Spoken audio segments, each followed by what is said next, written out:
आप सबका स्वागत है वापस मेरे चैनल पर। तो आज हम पढ़ेंगे पाठ क्रमांक पहला, जो कि हमारे एकांकी संचय ICSE 10 का पहला पाठ है, जो है संस्कार और भावना। ये बहुत ही सुंदर पाठ है और ये लिखा गया है विष्णु प्रभाकर जी द्वारा। तो ये है विष्णु प्रभाकर जी। मैंने फोटो इसलिए लगाई है क्योंकि आपको पहचानना आना चाहिए। और कहानीकार का परिचय ये भी इम्पोर्टेंट होता है, ये परीक्षा में आ सकता है। तो चलो अभी वो देखते हैं। पहले हम एकांकीकार का परिचय मतलब कहानीकार का परिचय देख लेते हैं। तो श्री विष्णु प्रभाकर का जन्म उत्तर प्रदेश में 21 जून सन 1912 में हुआ। आपने प्रारंभिक शिक्षा प्राप्त करके स्नातक की परीक्षा उत्तीर्ण की। कुछ समय तक इन्होंने पंजाब सरकार के कृषि विभाग में कार्य किया, पर बाद में ये नौकरी छोड़कर लेखन कार्य में संलग्न हो गए। श्री विष्णु प्रभाकर बहुमुखी प्रतिभा संपन्न साहित्यकार थे। इन्होंने साहित्य की अनेक विधाओं जैसे कहानी, उपन्यास, नाटक, एकांकी, बहुत सारे आदि पर अपनी लेखनी चलाई।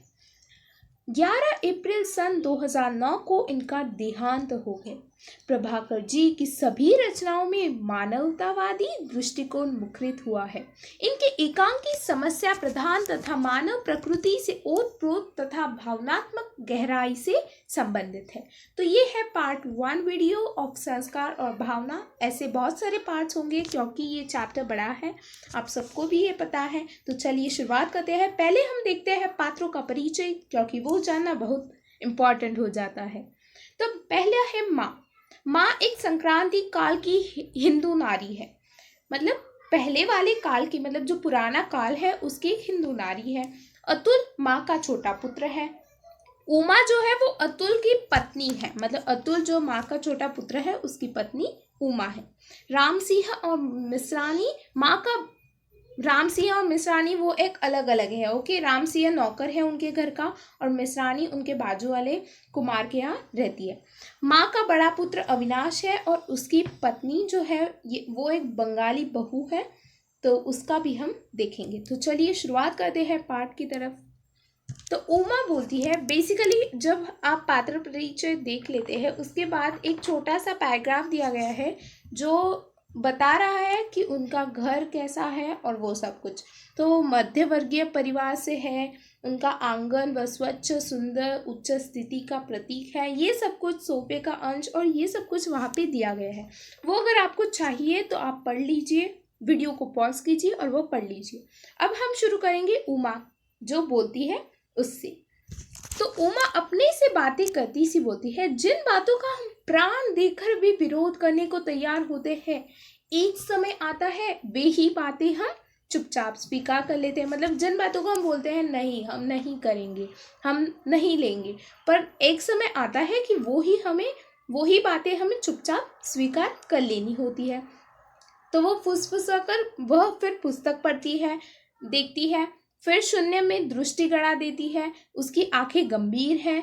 उसके मुख पर आने वाली संध्या की रक्तिम मतलब लाल आभा सौंदर्य बिखेर रही है, मतलब सौंदर्य बढ़ा रही है। वह इतनी खोई हुई है कि नौकर रसोई के बरामदे में से आकर बर्तन उठा ले जाता है, पर वह नहीं देखती। उसका सिर उसी तरह खुला रहता है और दीवा की किरण कर्णफुल पर चमकती है। कर्णफुल मतलब जो इयररिंग्स होते हैं उस पर। उसी चमक में केशों की स्निग्धता उभर आती है। केशों मतलब बाल, ओके, केश मतलब बाल, ऑयली जो बाल होते हैं उसकी स्निग्धता, ऑयली ऐसे दिखते हैं। तभी पश्चिम वाला बाहर का द्वार खुलता है। माँ अंदर आती है, मतलब उसकी सास। वे वृद्धा है, ऑफ कोर्स वे वृद्धा है क्योंकि बताया गया है कि वो संक्रांति काल की, मतलब पहले काल की, तो वो वृद्धा ही होगी। वे वृद्धा है, उनका मुख वेदना से पूर्ण है। वेदना मतलब दुख, उनके मुंह पर दुख दिख रहा है। आंखों में पीड़ा है और शरीर में थकान। उन्होंने साड़ी पर गर्म चादर ओढ़ी है। उनकी पग ध्वनि मतलब पैरों की ध्वनि, जब हम चलते हैं कभी कभी हमारे पैरों की ध्वनि होती है, आवाज होता है, उसे बोलते हैं पग ध्वनि। सुनकर उमा चौंक उठती है और आंचल ठीक करती है। माँ उसी के पास आकर धम से बैठ जाती है। बैठती बैठती कहती है, तो माँ कहती है भराए स्वर से, भराए मतलब सैड स्वर से, मतलब बहुत दुख के स्वर में बोलती है, तूने सुना उमा? तो उमा बोलती है, क्या माता जी? माँ बोलती है, पिछले महीने अविनाश बहुत बीमार रहा था। तो अविनाश कौन है? माँ का बड़ा पुत्र, जो हमने पात्र परिचय में देखा था। तो माँ का बड़ा पुत्र बीमार था। तो उमा बोलती है, सच? तो माँ बोलती है, हाँ। तो उमा बोलती है, उन्होंने तो कुछ नहीं बताया। उन्होंने मतलब किसने? अतुल ने कुछ नहीं बताया, क्योंकि अतुल की पत्नी उमा है। तो अतुल ने उमा को बता देना चाहिए था कि अविनाश बीमार है, उसका भाई बीमार है, पर वो बोलती है कि उन्होंने कुछ नहीं बताया। तो माँ बोलती है, वह क्या बताता? वह क्या वहां जाता है? मतलब अतुल क्या अविनाश के घर जाता है? उमा बोलती है, फिर भी सुना तो होगा। आपसे किसने कहा? तो आपको किसने बताया कि अविनाश बीमार था? तो माँ बोलती है, मैं कुमार के घर गई थी, वह उसकी मिश्रानी ने मुझे बताया। तो कुमार के घर उसकी मिश्रानी ने बताया। ये शब्द, छोटे छोटे शब्द भी बहुत काम आते हैं, तो आंसर राइटिंग में आपको ये लेनी चाहिए। कहने लगी, तुम्हारा बेटा तो बहुत बीमार रहा, मर कर बचा। सुनकर मैं शर्म से गड़ गई। मेरा बेटा बीमार रहे और मुझे पता भी न लगे। मतलब उसका बेटा बीमार था। किसका? माँ का बेटा बीमार था, पर माँ को ही नहीं पता था। तो इसलिए वो बोलती है कि मेरा बेटा बीमार रहे और मुझे पता भी न लगे। आंसू भर आते हैं, स्वर लड़खड़ाता है। मतलब ऐसे हम कभी कभी बोलते बोलते ऐसे ऊपर नीचे होते हैं, हमारे स्वर ऊपर नीचे होते हैं, तो उसे बोलते हैं लड़खड़ाना। बचपन में उसे कभी खांसी भी हो जाती थी तो मैं कई कई दिन तक न खाती थी न सोती थी। वे बहुतेरा समझाते थे। वे मतलब कौन? माँ के हस्बैंड, मतलब अतुल और अविनाश के पापा। तो वे बहुतेरा समझाते थे, नाराज भी हो जाते थे, पर जी नहीं मानता था। और अब आगे नहीं बोला जाता। फुट फुट कर रो पड़ती है।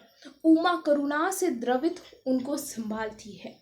तो उमा बोलती है, माता जी रो मत, इसमें आपका क्या अपराध है? मतलब आपने क्या किया, आप क्यों रो रही हो? तो माँ बोलती है, अपराध और किसका है, सब मुझी को दोष देते हैं। मिश्रानी कह रही थी, बहू कैसी भी हो पर अपने प्राण देकर उसने पति को बचा लिया है। अकेली थी पर किसी के आगे हाथ पसारने नहीं गई। मतलब एक्चुअली क्या हुआ है, अविनाश ने बंगाली बहू की है, तो वो माँ को अच्छा नहीं लगा है, तो अविनाश को माँ ने घर से बाहर निकाल दिया है। तो अविनाश दूर रहता है माँ से, तो इसलिए माँ को पता भी नहीं चला कि वो बीमार था। तो मिसरानी बोल रही थी कि वो बीमार था, पर उसकी जो बहू है माँ की, उसने सब कुछ संभाल लिया, उसने हाथ नहीं पसारे। केवल एक दो बार मिसरानी ने दवा ला दी थी, वरना स्वयं दवा लाती थी, घर का काम करती थी और फिर अविनाश को देखती थी। मतलब मिसरानी बोल रही थी, बहू कैसी भी हो पर उसने प्राण देकर अपने पति को बचा लिया है। तो उमा बोलती है, पर माता जी भाई साहब को हुआ क्या था, मतलब क्या हुआ था, क्यों बीमार थे? तो माँ बोलती है, हैजा। हैजा में क्या होता है, एक्चुअली कॉलेरा जैसा हो जाता है, वॉमिटिंग होती है, और डायरिया जैसे, you can say cholera diarrhoea, vomiting होती है, तो उसे बोलते हैं हैजा। आप चाहिए तो गूगल पे सर्च करके देख सकते हो। उमा बोलती है, हैजा आ, तो वो ऐसे हैजा ऐसे बोलती है। तो माँ बोलती है, मर कर बचा है बेटी, 10 दिन बीत गए पर अभी तक दफ्तर नहीं जाता। दफ्तर मतलब ऑफिस, मतलब अविनाश को ऑफिस जाना चाहिए ना, पर अभी वो बीमार है, इसलिए 10 दिन भी बीत गए हैं पर अभी तक वो ऑफिस नहीं गया है। उमा बोलती है, कैसा अचरज है, उन्हें पता भी नहीं लगा। उन्हें मतलब अतुल को पता भी नहीं लगा, मतलब भाई होकर भी उन्हें पता नहीं लगा कि अपना भाई बीमार है। तो माँ बोलती है, पता लगा भी हो तो क्या वह बताने वाला है? अगर उसे पता भी होगा तो वो क्या बताने वाला है? तो उमा बोलती है, पर माता जी यह तो बोलती ही है, तब तक माँ बीच में से बोल देती है विद्रूप से, मैं जानती हूँ मेरे ही तो बेटे हैं, माया ममता किसी को नहीं छू गई है। हर बात में देश धर्म और कर्तव्य की दुहाई, ये इंपॉर्टेंट है ये वर्ड्स, देश धर्म और कर्तव्य की दुहाई देना उन्होंने सीखा है। आखिर इनका बाप भी तो ऐसे निर्मम था। निर्मम मतलब कठोर था, मतलब माँ का जो हस्बैंड था, मतलब पति था, वो भी कठोर था। मुझे याद है जिस समय अतुल छोटा सा लड़का रहा, बचने की कोई आशा न थी, मतलब वो मरणासन में आ गया था। उस समय वे शांत मन उसको धरती पर लिटाने के लिए सामान हटा रहे थे। मतलब ऐसे वो बता रही है, वैसे हुआ भी होगा, पर ये एक्चुअली एक एकांकी है। तो वो बता रही है जब अतुल छोटा लड़का था, उसके बचने की कोई आशा न थी, मतलब लास्ट स्टेज में था, तब उसके पिता जो है वो उसको धरती पर लिटाने के लिए सामान हटा रहे थे। मतलब ऐसे कोई करता नहीं है, पर वो ऐसे बताया गया है। दुनिया ने दांतों तले उंगली दबाकर कहा था। तो अब दांतों तले उंगली दबाकर मतलब क्या होता है, हैरान होकर कहा था। दुनिया ने हैरान होकर कहा था, ऐसा भी क्या बाप जो अपने बेटे के लिए भी नहीं रोता। मतलब अगर वो लास्ट स्टेज में है उसका बेटा, तो वो उसको रोना अपने आप ही आएगा, पर वो रो नहीं रहा था, वो धरती पर लिटाने के लिए सामान हटा रहा था। इसलिए दुनिया बोल रही थी हैरान होकर कि ऐसा भी क्या बाप जो अपने बेटे के लिए भी नहीं रोता, उसी बाप के ये बेटे हैं। ये माँ बता रही है, मुझे सदा इन्होंने माया ममता में फंसी हुई कहकर कोसा है। कोसा मतलब बुरा भला कहा है, सदा मेरी निंदा की है।